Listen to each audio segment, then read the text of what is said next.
Italian ഡെസേർട്ടായിട്ടുള്ള പന്നാക്കോട്ടയെ കുറിച്ച് എല്ലാവരും കേട്ടിട്ടുണ്ടാവും എന്ന് വിചാരിക്കുന്നു. പക്ഷേ അത് ഹെവി ക്രീമൊക്കെ വെച്ചാണ് സാധാരണ ഉണ്ടാക്കാറ്.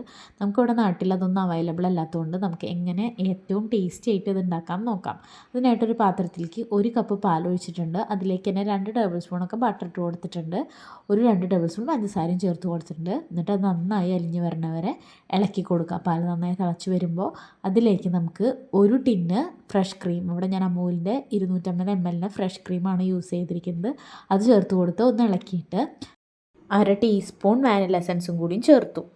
പിന്നെ നമുക്കതിലേക്ക് ചേർക്കേണ്ടത് ജലാറ്റിനാണ്. 1.5 ടേബിൾ സ്പൂൺ ജലാറ്റിൻ കുറച്ച് വെള്ളത്തിൽ കുതിർത്തിട്ട് അത് ഡബിൾ ബോയിൽ ചെയ്ത് അലിയിച്ചെടുത്തതാണ് ഞാനിതിൽ ചേർത്ത് കൊടുത്തത്. ചൂടോടുകൂടി തന്നെ ചേർത്ത് കൊടുക്കുക. എന്നിട്ട് അത് നമുക്കൊരു പുഡിംഗ് ബൗളിലേക്കോ അല്ലെങ്കിൽ ഇതുപോലെ ഗ്ലാസ്സുകളിലേക്കോ ഒക്കെ മാറ്റാം. പിന്നെ ഞാനിതിൻ്റെ ടോപ്പിംഗ് ആയിട്ട് കൊടുക്കുന്നത് പാഷൻ ഫ്രൂട്ടാണ്. നമുക്ക് പാഷൻ ഫ്രൂട്ടോ സ്ട്രോബെറിയോ ബ്ലൂബെറിയോ അല്ലെങ്കിൽ എന്തെങ്കിലും കട്ട് ഫ്രൂട്ട്സോ ഒക്കെ ഇതിൻ്റെ ടോപ്പിംഗ് ആയിട്ട് ചെയ്യാം.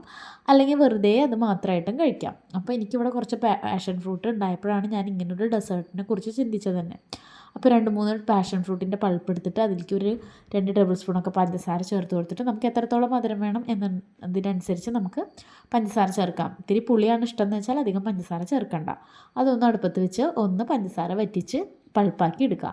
ഈ രണ്ടും നമുക്ക് ഫ്രിഡ്ജിൽ വെച്ച് തണുപ്പിച്ചെടുക്കണം. ഒരു 5-6 മണിക്കൂർ വേണ്ടി വരും ഈ പുഡിംഗ് ഒന്ന് സെറ്റായി വരാനായിട്ട്. സെറ്റായി വന്നതിന് ശേഷം നമുക്കിതിൻ്റെ മുകളിലേക്ക് നമ്മുടെ പാഷൻ ഫ്രൂട്ടിൻ്റെ പൾപ്പും ഒഴിച്ചിട്ട് അത് കഴിക്കാം.